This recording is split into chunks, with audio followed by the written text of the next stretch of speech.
Alors, sur demande de Kylian, avant de commencer la conférence, je vous propose un petit exercice de mise en corps. Parce qu'on est fatigué à 9h. Donc, je vais vous inviter à vous lever, si ça vous va. On va vous réveiller pour ceux qui dorment. Ça va pas être long, je vous en faites pas. Et je vais mettre une petite musique.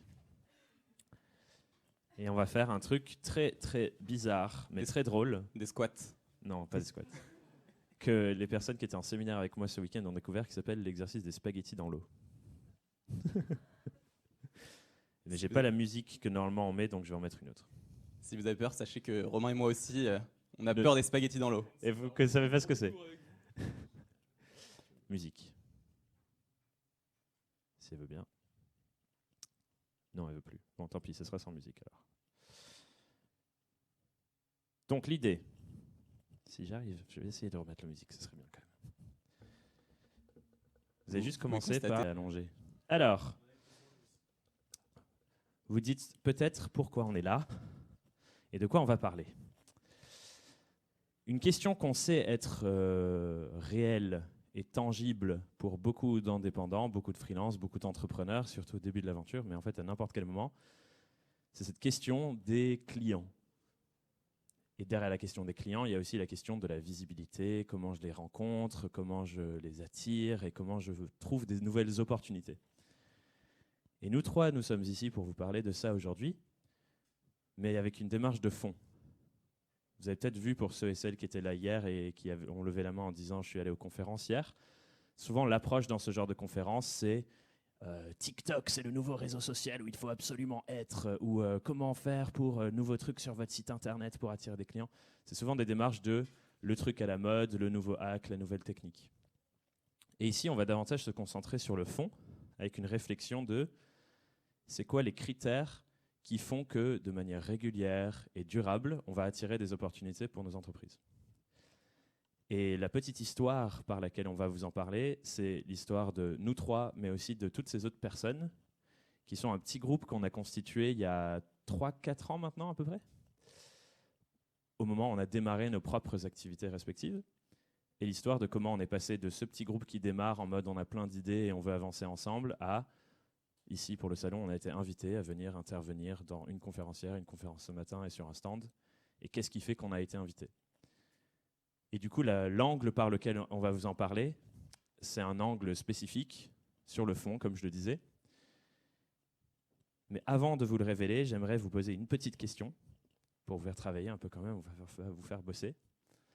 Donc juste prendre 30 secondes, je vais mettre une petite musique sur votre carnet et essayer de réfléchir à cette question. Pour vous, c'est quoi le critère fondamental qui fait que dans le temps, vous allez continuer d'attirer des opportunités pour vos entreprises respectives ? Et je vais vous mettre une petite musique pour y répondre. Et on va venir interroger au hasard, bien sûr, donc préparez-vous. Pression directe.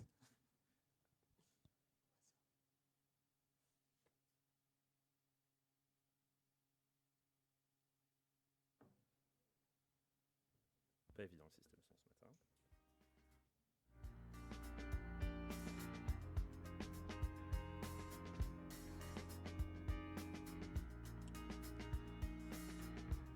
Donc listez ce qui vous paraît être les critères fondamentaux pour attirer des opportunités pour vos entreprises de manière régulière.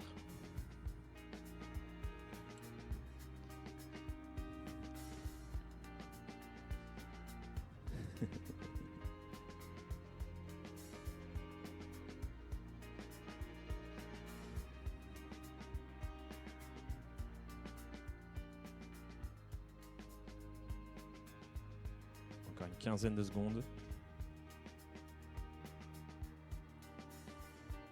Complètement.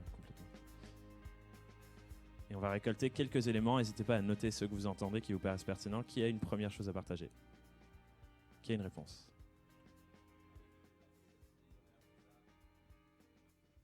L'originalité. La crédibilité. Quelqu'un a bien lu le titre de la conférence. L'influence ? La confiance. Très en lien avec la crédibilité, oui. La consistance. L'expertise.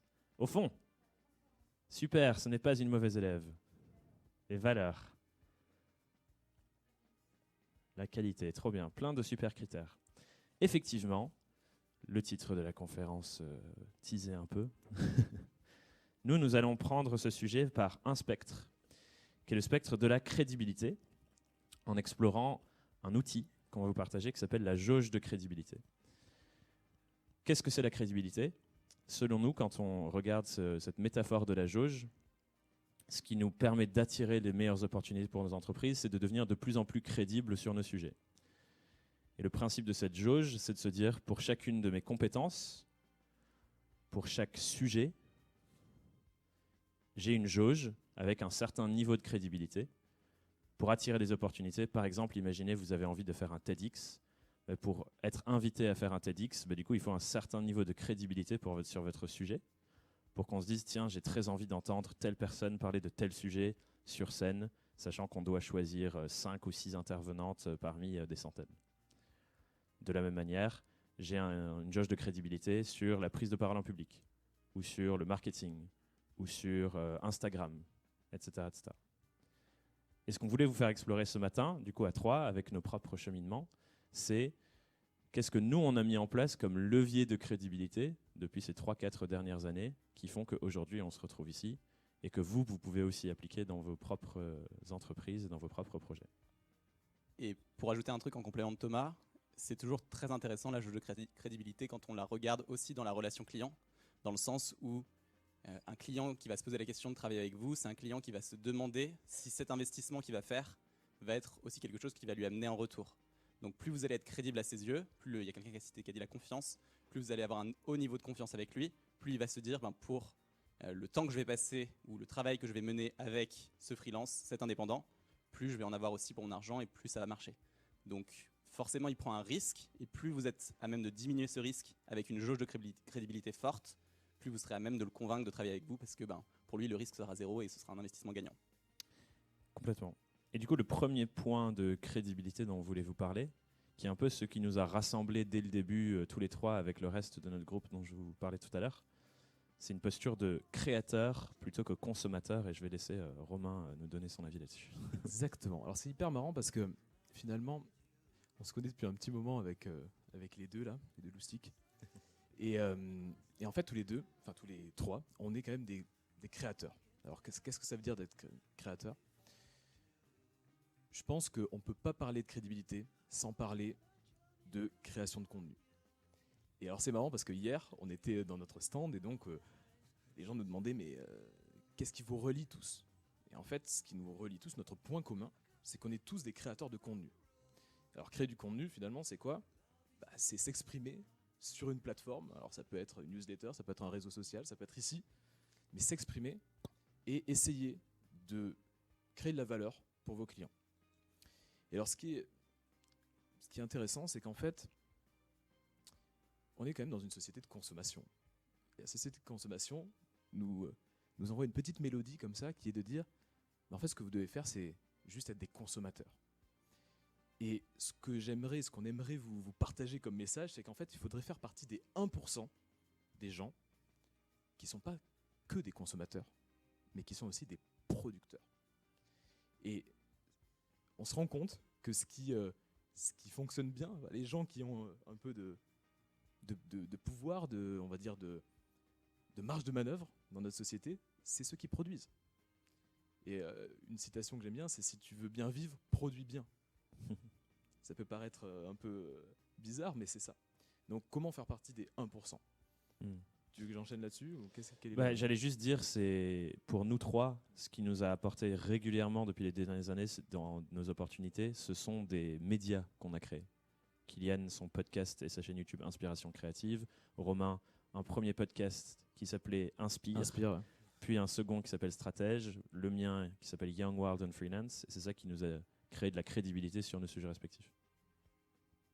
Exact. Et finalement, la création de contenu, ça peut paraître un peu obscur pour beaucoup. Surtout quand on parle de freelancing. On dit le freelancing, c'est vendre une compétence, être un prestataire. Donc ça peut paraître un peu bizarre.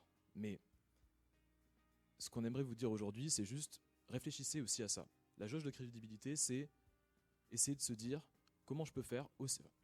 Un des aspects, c'est de se dire comment je peux faire pour devenir producteur. Je suis curieux juste un petit peu pour voir un peu parmi vous là, qui se considère comme créateur de contenu, qui va prendre cette posture que Romain décrit comme plus une posture d'acteur, à créer, à produire, à imaginer des choses et à publier des choses. Levez la main un petit peu à l'emporte-pièce juste pour voir. Ok, donc à peu près moitié-moitié. Donc ça vous trotte un peu dans la tête. Peut-être que certains ou certaines d'entre vous commencent déjà à créer du contenu. Il y a un mot qu'on aime bien tous, c'est le mot de média. Et l'idée, en fait, quand on est freelance, en tout cas une carte que vous pouvez jouer, c'est de devenir votre propre média. On a les moyens aujourd'hui de devenir son propre média, de pouvoir s'exprimer facilement, gratuitement aussi.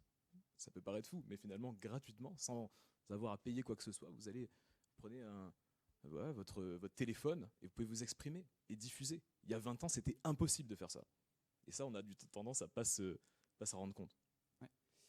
Et le but de cette jauge de crédibilité que Romain décrit aussi comme un média, c'est aussi de se dire, quand je vais travailler avec un client, il va venir travailler avec moi parce que c'est moi, et pas parce que je suis une commodité parmi d'autres ou parce que je suis un freelance parmi tant d'autres.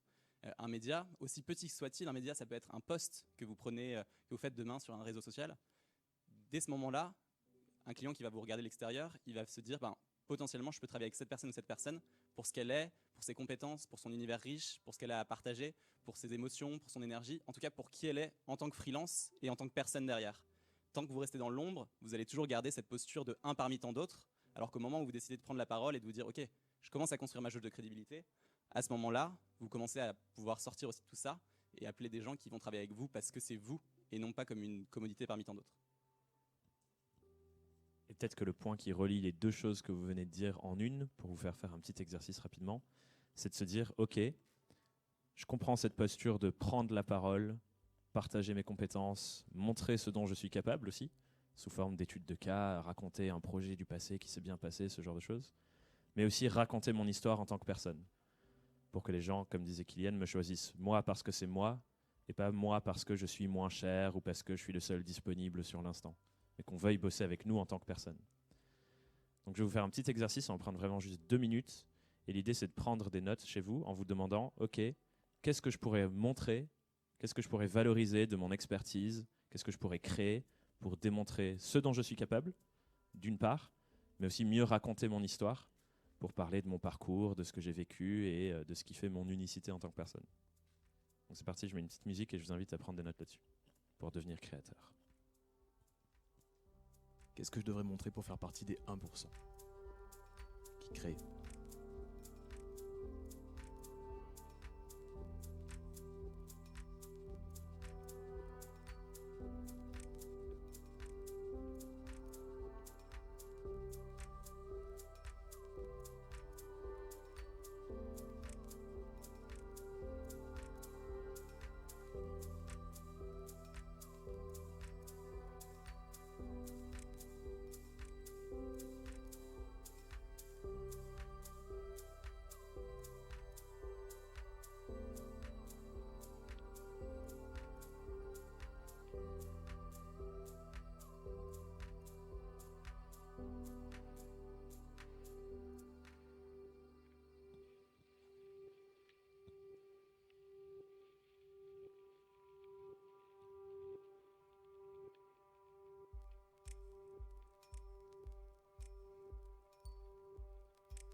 Je vous laisse encore quelques instants.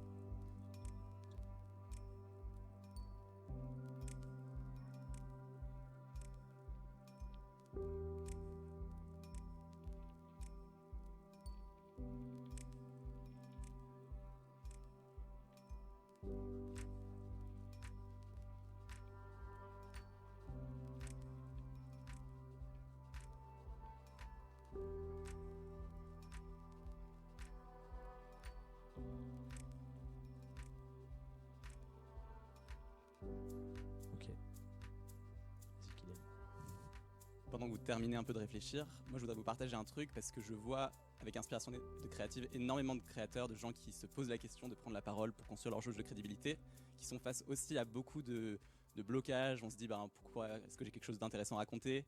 Il y a plein de gens qui savent ces choses-là mieux que moi. Ça fait hyper peur aussi de prendre la parole parfois. Quand on prend l'habitude, c'est super, c'est cool et ça devient fluide. Mais au début, on est plus un peu face au mur et on se dit quoi faire. Et il y a un truc que j'ai pas mal évoqué ces derniers jours sur mes réseaux, mais que je trouve super intéressant. Je me dis que ça peut être intéressant de vous le partager là aussi. C'est les différentes postures, les différents chemins que vous pouvez prendre pour augmenter cette jauge de crédibilité. Souvent, on a tendance à se dire, on peut partager, on peut parler, on peut prendre la parole, on peut augmenter sa jauge quand on est un expert. On a tendance à se dire, tant que je ne sais pas des choses, j'ai rien à partager. Le jour où j'aurai l'expérience, la connaissance, je pourrai le faire. Et c'est intéressant de voir qu'il y a d'autres chemins qui sont possibles. Donc le premier chemin, c'est celui que j'évoque, c'est celui du leader. C'est la personne qui a de l'expérience, qui a de la connaissance et qui est capable de la transmettre parce qu'il a déjà fait le chemin. Donc si on prend une métaphore, c'est il est passé dans la jungle avec sa machette, il est arrivé derrière, il a parcouru un peu de chemin et il se dit « Ok, super, c'est super clair, voilà comment il faut faire ». Le deuxième chemin, et ça peut être intéressant pour tous les gens qui ne se voient pas dans cette posture de leader, qui ne sont pas confiants dans leur expertise, c'est tout à fait ok, c'est la posture de l'explorateur. C'est se dire « J'ai pas toute la connaissance, je n'ai pas fait tout ce qui est nécessaire pour avoir cette expérience jusque-là. Par contre, je suis capable d'aller mener mes propres explorations, d'aller creuser mes propres chemins, de prendre une machette et cette fois d'être au début du chemin à l'entrée de la jungle et d'aller chercher, taillader dans la jungle les différentes choses qui permettent de se dire et de rapporter à son audience, voilà ce que j'ai découvert. Donc la posture de l'explorateur, c'est la posture de quelqu'un qui cherche des découvertes pour les ramener, pour les servir sur un plateau aux gens qu'il veut accompagner, qu'il veut aider, à qui il veut transmettre.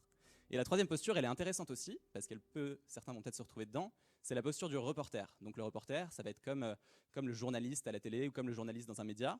C'est-à-dire, il ne connaît pas, il n'a pas l'expérience et la connaissance d'un expert.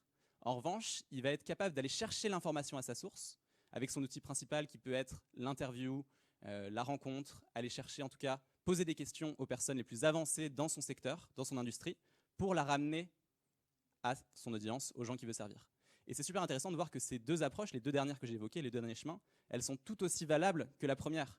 Et souvent on se dit, bah non, moi je suis pas leader, j'ai pas encore assez de bouteilles, j'ai rien à partager, alors que c'est totalement faux. Vous pouvez être explorateur, vous pouvez être reporter, et vous pouvez être aussi les trois. Et d'ailleurs, souvent le chemin de l'explorateur, vous avez vu mon petit mime un peu, c'est un peu nul, mais voilà, souvent le chemin de l'explorateur, il amène aussi au chemin du leader. C'est-à-dire que vous êtes au début à l'entrée de la jungle, et après 2-3 ans, ou après un certain temps, quand vous aurez acquis cette bouteille, vous allez vous retrouver au bout du chemin, et là, vous aurez cette posture aussi de leader. Donc pour tous ceux qui se disent, qui ont levé la main un peu timidement tout à l'heure, ou qui se disent, bah ouais, mais moi parfois je sais pas trop quoi partager parce que je suis pas assez en avant sur le chemin par rapport à d'autres, ou aux gens que j'ai envie de servir, aux gens que j'ai envie d'aider, bah pensez qu'il y a aussi ces deux autres chemins, qui sont pas au bout du chemin derrière la jungle, mais qui sont tout aussi intéressants et qui ont tout autant de valeur pour les gens qui vont vous suivre. Et d'ailleurs, je vous encourage tous à ouvrir vos yeux dans les prochains jours sur LinkedIn, sur Instagram, peu importe les réseaux sur lesquels vous êtes, et regardez les postures de chacun. Vous allez voir les leaders, il y en a, mais regardez aussi des gens qui n'ont pas l'expérience, et vous allez voir qu'il y a plein d'explorateurs, qu'il y a plein de reporters, et qui, pour vous, c'est tout aussi intéressant de les voir et de les suivre. Et ce que je voulais rajouter, vraiment les trois postures super intéressantes, parce que yes, surtout le petit truc dans la jungle. Mais en fait, ce qui est aussi assez intéressant, c'est qu'on peut simplement documenter son quotidien. Et ça peut paraître un peu simpliste, mais là, par exemple, vous êtes en train de regarder une conférence. Rien que le fait de prendre son téléphone et de dire « je suis en train de regarder cette conférence, je suis en ce moment au salon SME », en fait, ça apporte de la valeur. Ça peut paraître simpliste, mais ça apporte beaucoup de valeur, parce que tout simplement, les gens peuvent se mettre un peu dans votre peau, avoir de l'information simple. Donc documenter son quotidien, c'est aussi une technique intéressante. Je ne sais pas dans quelle strate on pourrait le mettre. Clairement, pour moi, c'est la posture de l'explorateur, c'est-à-dire que vous ne savez pas tout. Vous venez ici à une conférence, peut-être que vous allez en tirer certains apprentissages, peut-être que vous allez pouvoir les partager. Moi, je ne peux que vous encourager à vous dire faites-en quelque chose. Et vous ne savez pas tout, vous n'êtes pas sur scène avec nous, mais par contre, vous êtes clairement en train d'aller chercher l'information, en train de mener votre petite exploration en venant au salon SME, et il y a des choses à partager peut-être derrière, des choses à transmettre. Ouais. Posture de l'explorateur dans tout ce qu'il y a de plus ordinaire, en fait. En fait, on a tendance à se dire que ce qu'on fait, c'est trop ordinaire pour être partagé, alors qu'en fait, souvent, ça apporte beaucoup de valeur aux gens. Et c'est un peu ce que font, mine de rien, les influenceurs. Les influenceurs, parfois, ils sortent de chez eux, ils rentrent dans leur voiture, et on regarde. On ne sait même pas pourquoi on regarde, parce qu'en fait, on est attiré par l'ordinaire. L'être humain est attiré par ce qui est ordinaire. Et n'oubliez jamais ça, parce que vraiment, dès maintenant, là, vous pouvez créer du contenu. Dès maintenant, dès aujourd'hui, là, dans 2 minutes, vous pouvez créer du contenu. Donc voilà, c'était le petit truc que je pourrais... Du coup, ça, c'est le premier marqueur de crédibilité qu'on voulait vous partager, ce passage de seulement consommer à une posture de création. Et ce qui est trop bien avec ce premier pas-là, c'est que les barrières à l'entrée, comme le disaient les garçons, sont très faibles. Jusqu'à il y a très peu de temps, finalement, qu'est-ce que c'était les marqueurs de crédibilité les plus forts? C'était les diplômes. Si tu as fait HEC, on te considère être la meilleure des personnes et la plus intelligente et tu as toutes les opportunités. Mais ça a tendance à changer maintenant. Il y a des personnes qui ont quasiment même pas de diplôme ultra reconnu comme ça, mais qui ont créé du contenu sur un sujet pendant 30 ans, qui deviennent des experts reconnus alors qu'ils n'ont pas fait d'études. Et donc, les diplômes, il y a des très fortes barrières à l'entrée qui sont monétaires, il faut passer des concours parfois difficiles. Romain vous partagera sur notre stand son expérience en école de commerce si ça vous parle. Et donc, créer du contenu, il y a très peu de barrières à l'entrée. On va sur le réseau qu'on souhaite, on commence. On n'est même pas obligé d'acheter beaucoup de matos pour faire des vidéos sur YouTube. Son téléphone suffit aujourd'hui.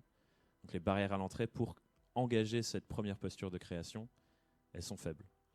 Et la deuxième chose dont on voulait vous parler, qui va beaucoup avec la posture dont parlait Kylian du reporter, c'est un autre marqueur de crédibilité qui est ce qu'on pourrait appeler, si on commence à explorer les effets de biais cognitifs, le biais de halo. C'est-à-dire les associations qu'on construit avec des personnes qui ensuite font bonne figure sur nous. Et je voulais entendre Kylian là-dessus parce qu'avec son podcast Inspiration créative, il interviewe des personnes qui sont incroyables dans leur domaine de la création, comme Bernard Werber par exemple. Il y a peut-être des fans de Bernard Werber dans la salle. Kylian a passé 1 heure et quelques avec ces merveilleux hommes pour comprendre comment ça se fait qu'il est capable de créer autant de belles choses. Du coup, Kylian, je veux bien t'entendre sur ce que ça t'a apporté de rencontrer tous ces gens-là pour ta crédibilité. Yes, merci Thomas d'expliquer que je n'existe que par la renommée des autres. Non, blague à part, l'effet de halo, c'est quelque chose qui est assez intéressant. Moi, j'aime bien le prendre sous le principe de la création de contenu par la collaboration. C'est-à-dire que votre jauge de crédibilité, elle peut exister de vous-même. Donc, on a évoqué plusieurs chemins, on a évoqué plusieurs choses, et il y a plein de manières de la créer. Mais elle peut aussi exister dans la co-création, dans les partenariats, dans les idées de tout genre que vous pouvez inventer avec d'autres qui ont déjà une audience, qui ont déjà une communauté, qui ont déjà créé des choses, qui sont peut-être eux sur leur chemin de leader. Moi, avec Inspiration Créative, je suis allé interviewer pas mal de gens, parce que donc, voilà, j'étais dans la posture du reporter, hein, c'était exactement ça, peut-être explorateur un peu à l'époque, mais beaucoup reporter. Et je suis donc allé interviewer beaucoup de gens qui ont une sacrée renommée dans les milieux de création. Donc, tu as mentionné Bernard Werber. Le but n'est pas d'étaler les noms, mais il y a des gens super intéressants qui ont vendu beaucoup de livres, beaucoup de bandes dessinées, qui ont eu des super chaînes YouTube à plus d'1 million d'abonnés. Bref, il y a une panoplie de gens qui ont beaucoup de bouteilles dans les milieux de la création. Et moi, je me suis rendu compte, ce n'était pas le but à la base, mais c'est un super effet adjacent, un effet composé de tout ça. C'est qu'en allant les interviewer, finalement, je m'associe aussi à eux d'une certaine manière. On est dans une logique de collaboration. On crée un podcast ensemble. Ils acceptent pendant 1 heure qu'on passe un temps à échanger, à partager. Et du coup, moi, il y a des gens qui sont venus me voir en me disant Kylian, on aimerait bien que tu parles de créativité à tel endroit ou que tu sois invité à tel endroit pour parler de ça. Donc moi, j'ai juste ma posture de reporter à l'époque. Donc j'apprends des choses et j'ai découvert des tas de choses auprès de ces gens qui sont tous plus fabuleux les uns que les autres. Mais c'était très marrant de voir à quel point ce halo-là me plaçait moi comme un expert sur la créativité, alors que moi je suis pas Julia Cameron, j'ai jamais tourné de film, j'ai pas vendu un seul bouquin. Et c'est intéressant de voir qu'en fait ça resplendit, ça rayonne sur moi aussi de s'associer à ça.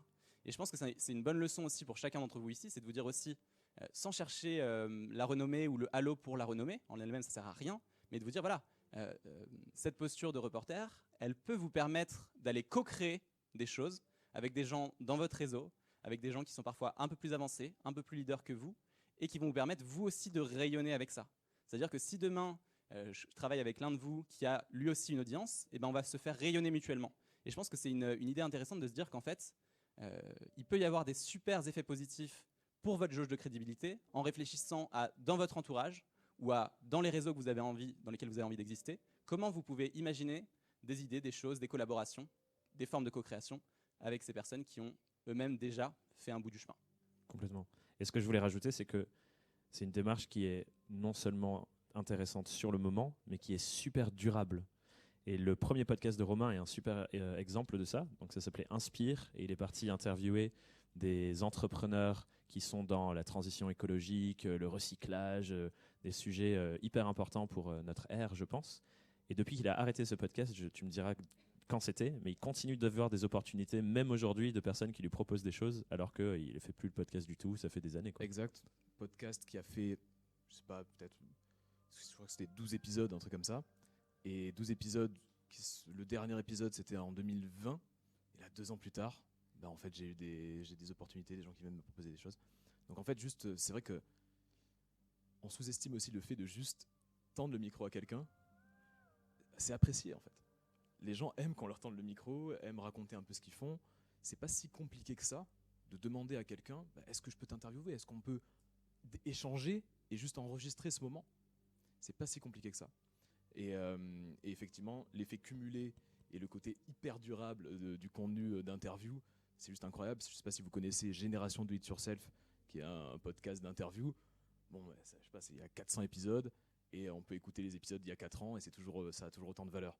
Donc voilà, c'est pas si difficile que ça. On tend le micro à quelqu'un, ça le place lui en position de leader du coup. Ça le place lui en position d'expert, de leader. Et finalement, on crée un contenu qui est durable. On profite des effets cumulés de ce contenu. Et je rebondirai juste sur un point très important, parce que là, on illustre nos propos avec des exemples qui sont des exemples de podcasts. On a suivi la métaphore du reporter, etc. C'est très bien. Mais cette co-création, cette collaboration, ces partenariats, ils peuvent se faire de plein de manières différentes, y compris de manières qui n'existent pas spécialement aujourd'hui. C'est-à-dire que vous pouvez proposer des tas d'idées qui sont ces exemples-là de collaboration. Romain prend l'exemple d'Inspire avec le podcast. Moi aussi, j'ai pris le même exemple avec Inspiration Créative. Mais demain, le SME, par exemple, aujourd'hui, là où on est, c'est une collaboration entre le SME et nous. Donc, le salon rayonne aussi. Il y a des gens qui sont là parce que nous, avec tous les trois, on s'est dit on fait une conférence mardi matin, venez tous, c'est trop bien. et peut-être que certains n'auraient jamais connu le SME sans ça. Et donc on est aussi dans une logique de collaboration avec eux. Et donc je veux juste sortir de ça et vous dire que c'est pas juste un podcast. Certains s'en foutent des podcasts et c'est très bien. C'est juste de se dire, il y a plein de manières de collaborer et les meilleures idées, quelqu'un a cité l'originalité tout à l'heure, je crois que c'était toi. Non, je suis pas sûr. Quelqu'un a cité l'originalité, oui, c'était toi derrière. Il y a plein de manières originales de vous dire aujourd'hui, vous pouvez co-créer, vous pouvez collaborer. Et j'ai envie de dire, plus votre idée sera inventive, plus ça va aussi marquer l'esprit de la personne en face. Et elle va se dire, ah mais c'est trop bien, on va faire quelque chose. Vous pouvez demain organiser une conférence comme ici, vous pouvez demain organiser faire un lead magnet, un PDF ensemble, inventer un cours. Je sais pas, je vais pas brainstormer des idées comme ça. Venez me voir, on en discutera si vous voulez. Mais il y a vraiment plein de manières de collaborer et de profiter de cet effet de halo.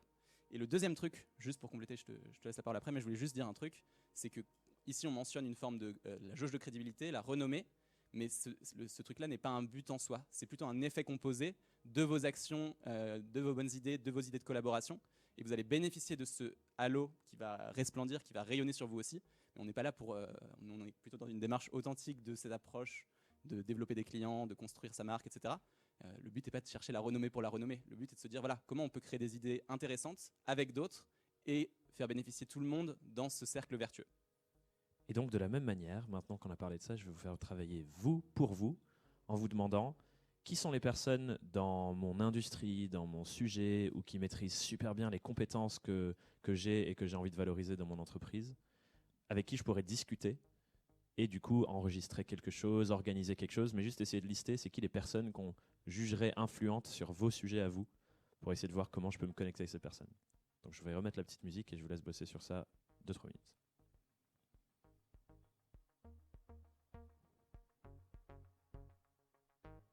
Ça peut être des personnalités, ça peut être des marques, ça peut être des organisations, ça peut être des salons.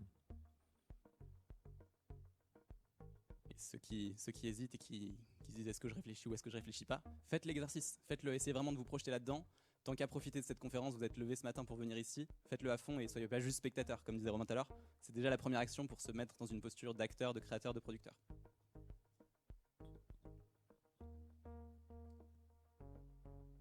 Ça peut être aussi des gens qui sont dans votre industrie, qui font à peu près la même chose que vous, qui sont assez proches de vous, qui ont peut-être pas une énorme audience, mais avec qui ça serait quand même assez cool de créer du contenu.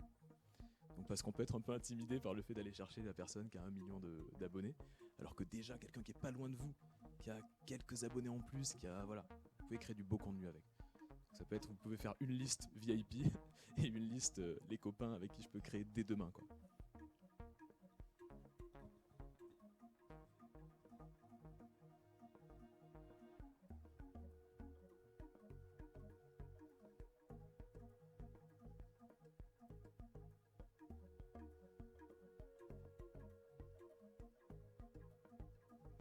On a fait des trucs, n'importe quoi. Je vais te raconter après si tu veux. On laisse les gens réfléchir et puis je te réponds. On se fera un temps question-réponse à la fin.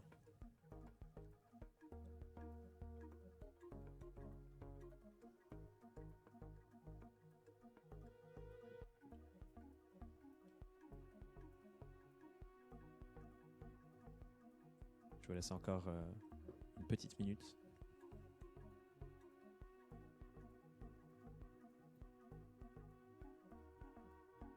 Et vraie proposition sérieuse, si certains bug sur cet exercice, venez nous voir dans la journée, mais moi c'est peut-être l'endroit où je suis, c'est ma zone de génie, venez, on en parle ensemble, on est sur le stand Freelance à la Une. Quand vous voulez dans la journée, vous venez me voir, et les autres aussi je pense, on discute de ça, on va se trouver des meilleures idées à faire, il n'y a pas de souci, n'hésitez pas à venir. Tout le monde va venir nous voir après. On peut t'interviewer. On a le droit aussi de dire non, et c'est la deuxième leçon, c'est que ensuite les gens acceptent ou n'acceptent pas, ça leur revient. Mais par contre, voilà, vous n'avez rien à perdre à demander de toute façon ces propositions-là. Ok. On a exploré du coup 2 sujets là, mais je vais vous mettre une petite slide parce qu'en fait des marqueurs de crédibilité, il y en a plein d'autres. Et je vous invite à prendre une photo de la petite liste ici et vous demander pour chacun de ces marqueurs de crédibilité comment je peux aller les développer, les acquérir et les réutiliser dans la durabilité. Je vous donne quelques petits exemples. On parlait là de biais d'association. Ces associations, ça peut aussi être aussi avec des marques. En début d'année, moi j'ai eu l'opportunité de faire une tournée en France pour faire des formations pour les freelances avec Adobe. Et depuis, le fait d'avoir eu une collaboration avec Adobe, c'est quelque chose qui continue de me rapporter à la fois des opportunités, à la fois des super questions. Comment tu as fait pour bosser avec Adobe? Ça a l'air trop bien ce que vous avez fait. Donc ça, c'en est un qui est très chouette. Ça va avec personnes proches, l'effet de halo. Création média, on en a parlé. La présence médiatique. Notre présence au salon SME, c'est sûrement un truc qu'on va continuer de réutiliser tous les 3 par la suite en tant que marqueur de crédibilité. On était au salon SME, on a fait une conférence sur tel sujet. Ça peut embarquer aussi des gens qui se disent « Ah bah oui, s'ils étaient au salon SME et qu'ils ont fait une conf, forcément, ils ont l'air crédibles sur ce qu'ils racontent. » Donc, continuez de faire ça. Il y a Safia qui est sur notre stand qui vient de sortir son livre. Ça, en France, c'est un super marqueur de crédibilité. Quand on écrit un livre sur un sujet, tout le monde se dit « Wow !» Alors ça doit être quelqu'un qui sait ce qu'il fait. Et du coup, il y en a plein d'autres. Mais l'idée, c'est de se dire comment aussi je peux orienter mon activité et mes actions pour aller construire ces marqueurs qui vont m'accompagner ensuite pendant le reste de ma carrière. Et de les construire petit à petit comme on construirait une maison, comme on construirait une cathédrale. Donc prenez ça en note. Et ce que je vous propose, c'est qu'on fasse des petits échanges de questions-réponses, soit sur cela, soit sur ce qu'on a vu avant. Sauf si Kylian, tu veux rajouter un truc avant. Et juste pour compléter ça, c'est très intéressant aussi de voir que sur chacune de ces catégories et toutes les autres que vous trouverez en tant que marqueur, il peut y avoir vraiment différents niveaux. Et à chaque fois, essayez de vous dire comment je peux aller chercher par rapport à ma situation à moi sur ce marqueur-là, un cran au-dessus de ce que je sais déjà faire. C'est-à-dire que par exemple, avant d'écrire un livre, peut-être que pour vous, le premier marqueur, ce sera effectivement d'être régulier sur un blog ou d'être régulier pour publier quelque part.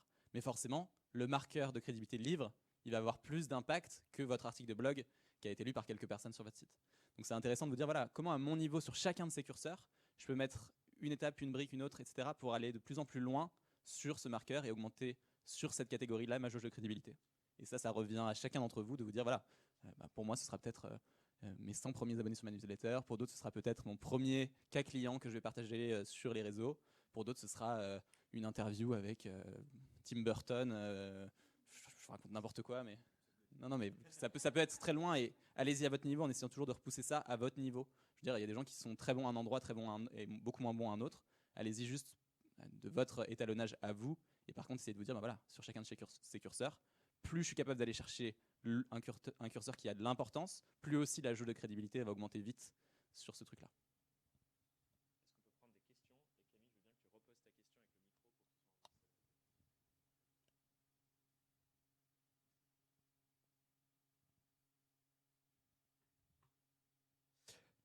Merci. Je voulais juste vous demander, quand vous avez commencé et que vous étiez encore peu de followers, peu de masse critique, comment vous faisiez pour approcher des gens qui peut-être avaient l'impression que c'était un peu trop asymétrique comme relation? S'il y a des choses que vous avez faites de particulier. Voilà. Merci. Alors ça, je pense que les autres pourront témoigner aussi, mais c'est un truc que j'adore faire.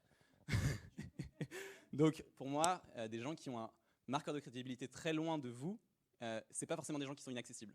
Moi, je suis allé contacter des gens qui avaient 1 ou 2 millions d'abonnés sur YouTube.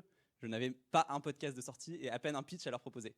Et je vais vous lire un truc, ou en tout cas un bout d'un truc que j'ai écrit cette semaine pour vous montrer à quel point on peut faire des trucs qui n'ont aucun sens, mais qui permettent aussi... Moi, je pense que quelqu'un qui a beaucoup de crédibilité, c'est quelqu'un qui peut aussi avoir les mêmes valeurs que vous. Donc, par exemple, moi, je sais que si quelqu'un me contacte et que je vois qu'il a les crocs ou qu'il a envie de se battre pour que son truc existe ou autre, ça va me toucher. Alors que si quelqu'un me contacte en mode « Bonjour, voici, est-ce que une nouvelle formation, une nouvelle conférence, tu voudrais intervenir ?» Ça va me saouler. Donc moi, je suis partisan du truc où vous pouvez faire vraiment n'importe quoi pour contacter ces gens. Je vous donne un exemple. Je suis allé chercher mon téléphone pour ça.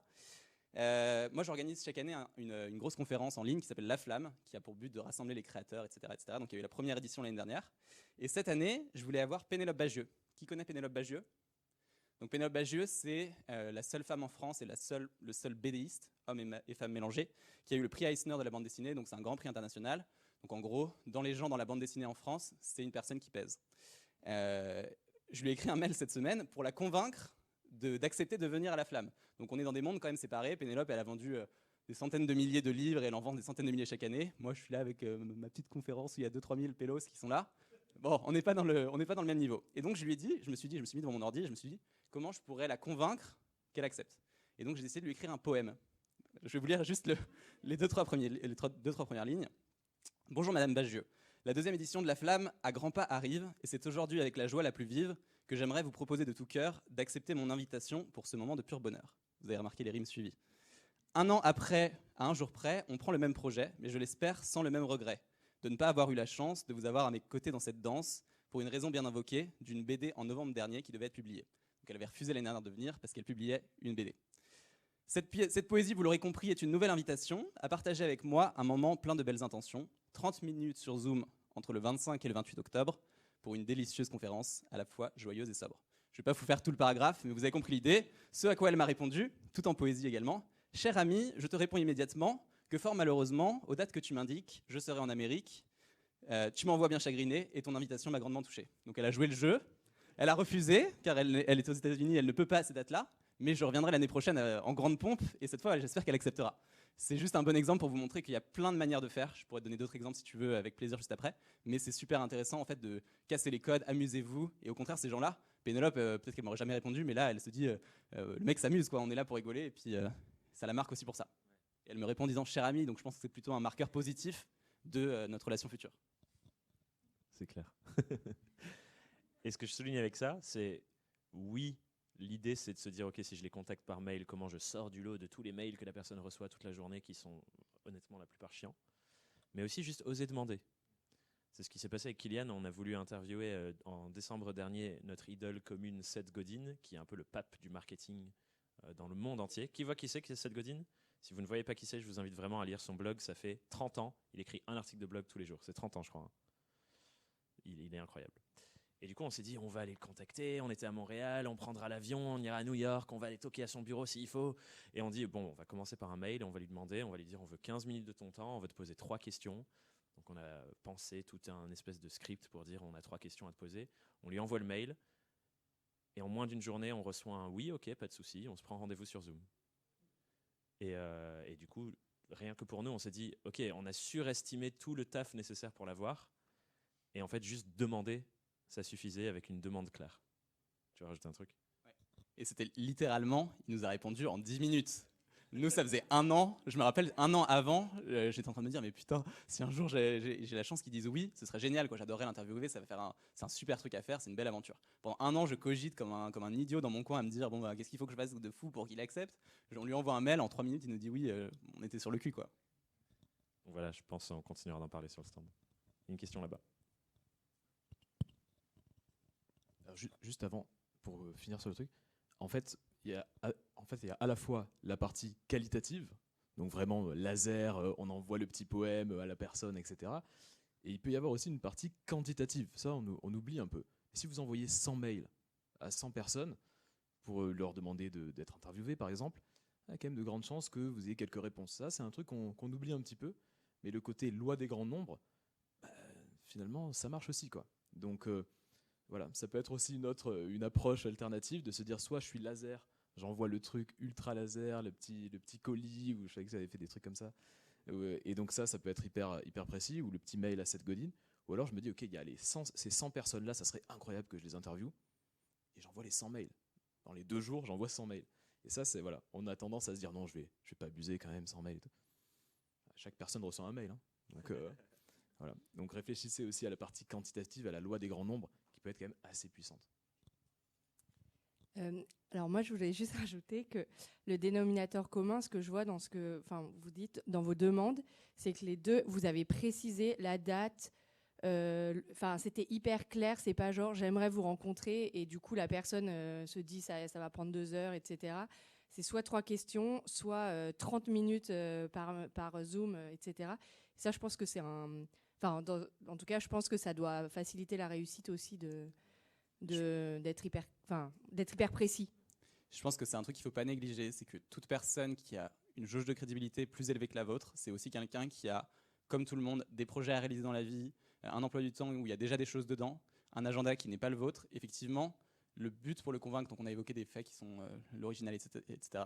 Mais il y a vraiment un truc aussi de, comme tu le dis, être précis, expliquer clairement et le faire de manière rapide. On n'a pas envie, le poème là était un peu long, mais on n'a pas envie de faire un truc qui non plus dure des plombes et des plombes.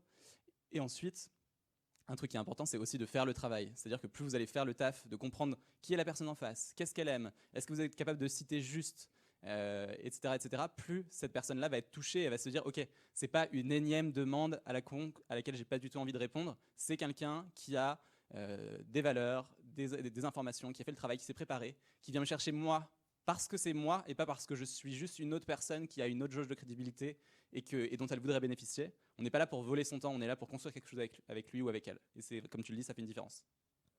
Et du coup, j'avais une question en plus.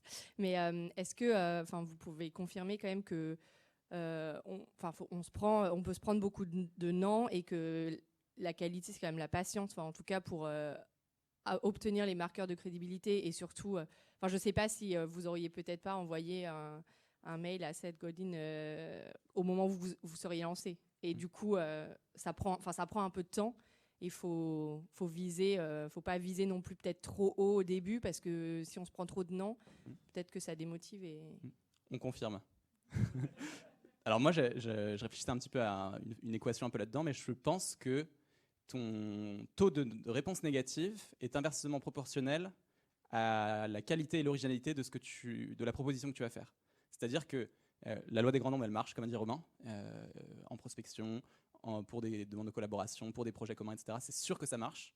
Plus ça va être bien pensé par rapport à la personne et ses attentes, moins tu vas te prendre de non.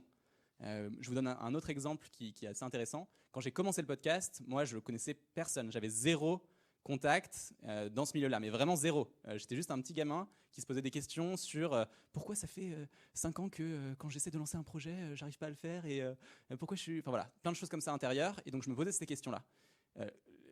Pendant 1 mois, j'ai voulu contacter des gens qui étaient assez renommés, donc plutôt avancés sur leur chemin. 0, niet, pas de réponse, etc. Je faisais un mail, machin truc, bonjour, machin, bonjour truc, machin truc. Rien du tout. Valentin, avec qui je faisais le podcast à l'époque, que vous avez vu sur la photo tout à l'heure, me dit, écoute, le podcast, on va le sortir en octobre, donc c'est moi qui m'occupais de contacter les gens. Soit dans les 2-3 semaines, tu as quelqu'un d'important et puis on continue là dans cette veine, soit on diminue nos attentes et on revient à quelque chose de plus normal. Et donc à ce moment-là, je me suis dit, ok, comment je peux sortir de cette logique de loi des grands nombres et aller vers moins de non en étant du coup plus inventif. Et du coup, je me suis mis à envoyer des mails où dans le mail, c'était très court, mais par contre, j'incluais un lien vers une petite vidéo que j'avais fait pour eux. Et donc, je peux vous envoyer le lien si vous voulez des vidéos. Donc, tu as une vidéo où je suis là, salut Julien. Je voulais inviter Julien Josselin, qui était un YouTuber, qui était super, qui est un grand pote de Cyprien, etc. Et donc, moi, je n'ai 0 contact, je n'ai même pas d'épisode de podcast à lui montrer. Et donc, je lui ai fait une vidéo, salut Julien, avec de l'enthousiasme, machin, le podcast, est-ce que tu accepterais de venir? Et il ne m'avait pas répondu jusque-là, je lui fais la vidéo, il me répond en une demi-heure, 1 heure.